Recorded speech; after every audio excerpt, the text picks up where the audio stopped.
Где эта мечта? Ну, в детстве я, наверное, мечтал поскорее вырасти, так что, наверное, эта мечта исполнилась. Но вообще очень интересный момент, что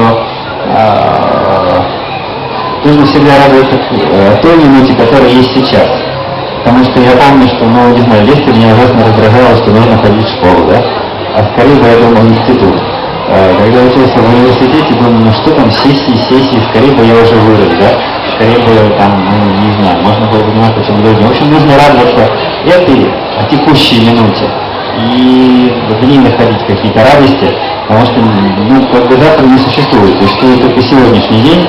Не в том плане, что нужно сейчас как бы довес получать там, без разбора разные удовольствия, а в том плане, что понимаешь, что жизнь состоит из сейчас. И нужно сейчас стараться сделать как можно, ну, не знаю, полезных, умных, хороших дел, и этим делом обрадоваться. Дмитрий Александрович, мы знаем, что в ТАЗе собралось много поклонников вашего творчества. Среди них есть гипсофанки, то есть любители, безумные любители ваших книг, произведений. И очень много желающих пообщаться с вами и задать вопросы. Поэтому, если в зале кто хочет задать вопросы, поднимайте руки и как можно громче спрашивайте. Наверное, мы не слышим, а что, ну, как мы сделаем? Может быть, вы